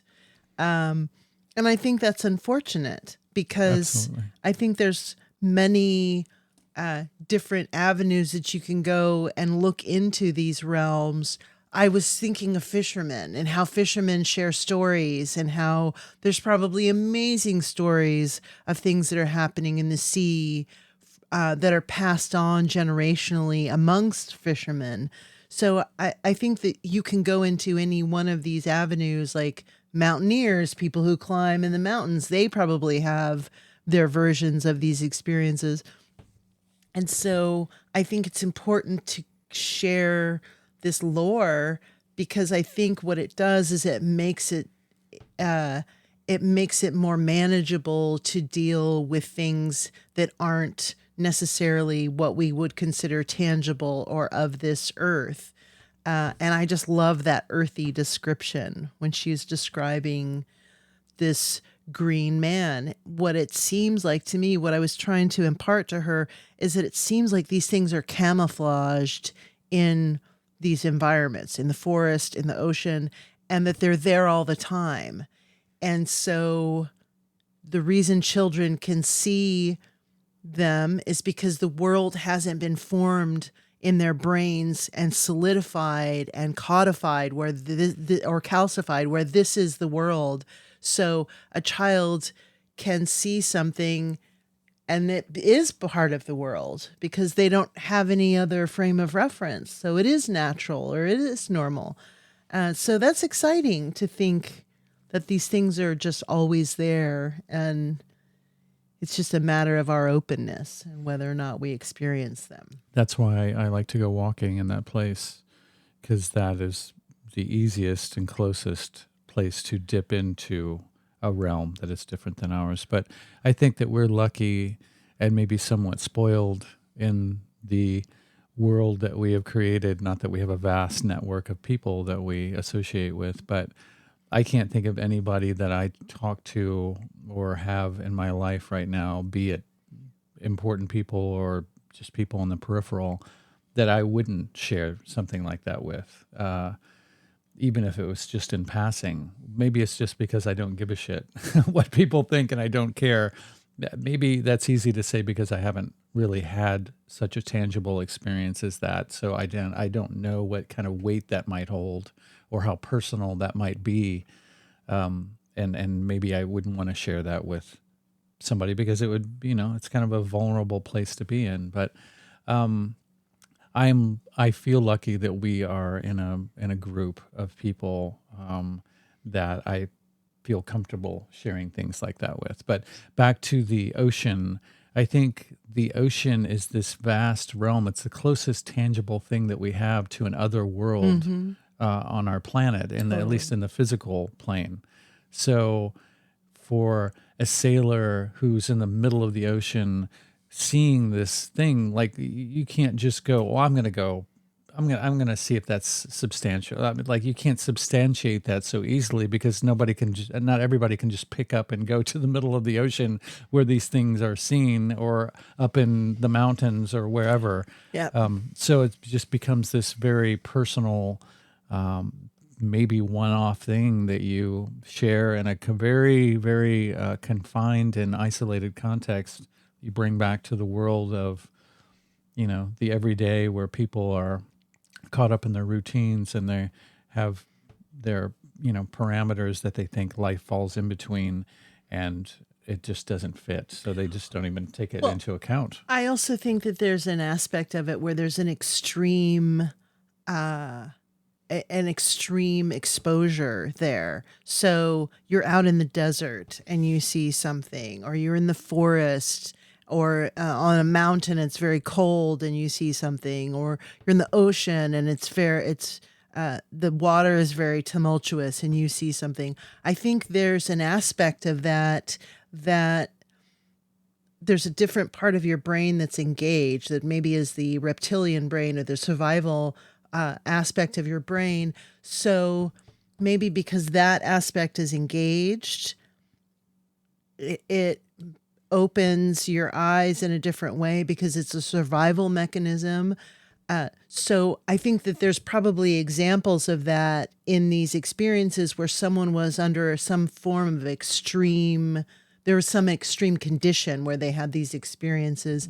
But in a lot of them, it sounds more like that person is just kind of open and just kind of wandering into some environment without any intention, and that innocence of their energy is the thing that creates that or exposes them. Yeah, like Joe was saying about the liminal spaces, like those could definitely be portals for things unexpected to slip in between the cracks, because we're not anticipating that. So if we're kind of in a new experience and we don't know what's going to happen from one moment to the next, something like that could easily happen because we're not like, for instance, if you work at the same place every day, every weekday, you drive the same way to and from work every day, you pretty much Anticipate. just, you're on automatic pilot. You go, yeah, that's the tree I drive by. Yeah. That's the same car Yeah. that's always parked there. And then you grab onto certain reference points and you kind of just fill in the gaps for everything else, because why would there be anything different on that ride to or from work? But that doesn't mean that there isn't. And most likely there is. Maybe that's where these things sort of gather, is in these clumps where our brains fill in the gaps because we assume that same thing is going to be there all the time, when maybe if we had a different pair of eyes to look with, we would find out that there's much more there than we would anticipate. Yeah. Yeah, it's like a camouflage that is an evolutionary camouflage. Yeah. So maybe 10,000 years ago, when there were folding realms on top of each other and folding realities right on top of each other, and maybe there was more mysticism or more fluidity in being able to travel between these realms, maybe it was easier to see these energies because we're just used to, they're just part of the environment. Mm-hmm. How I compare it is, I think, like, there's two different meals. You can go to McDonald's and eat, or you can go to a Michelin star, 7-star restaurant and eat. They're both food, but one is feeding you something exquisite and one is just toxic. So it's, for me, energetically, it's very similar to that. So you can go into an environment and you can have McDonald's energy, and so you're going to have McDonald's experience, or you can have Michelin star, 7-star energy, and you're going to have a different experience. So I think so much of this has to do with the set and setting internally of our own environment. Yeah. So we are drawing to us what we have the capacity to see or experience in that moment. So the experience she had was consistent with what her energy was in that time. And that's why she had the experience and her husband had his own experience. Mm-hmm. Not because they're not vibrating at the same frequency, but because his energy is not aligning in the same way with that frequency. Mm-hmm. Yeah. Yeah. It was awesome. Interesting reaction that he had. I could see me taking off and running in certain situations where you would probably be laughing. Yeah, I like the fact, or vice versa. I like the fact that neither one of them was harshly, like, it didn't inform their relationship. The way they handled that, it didn't break them up. Like, she understood what was happening and understood his reaction, and maybe he didn't understand her reaction, but he trusted what was happening enough just to kind of go with it, go with whatever his instinct was. Just to get the hell out of there. I love it. I just want to, she's another one of these people. It's like, I want to hang out with her. Yeah, definitely. I was thinking that, like, if we have a melt gathering, how do people orchestrate these things where they have people come from all over the place? So we do several of them. We have like the British Isle version. Or the European version. So we have all of our English people. Well, selfishly, I want to have more than one. So we have our German version. We have our Greek version, so we can hang out with our Greek people too. Yeah. Our Greek peeps. Yeah.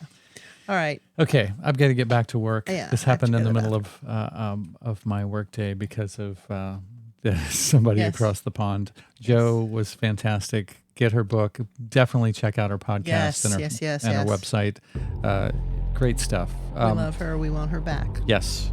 You know how to get in contact with us. The Melt Podcast at protonmail.com. Hunter-Muse at protonmail.com. All right. Love you all. Goodbye. Bye.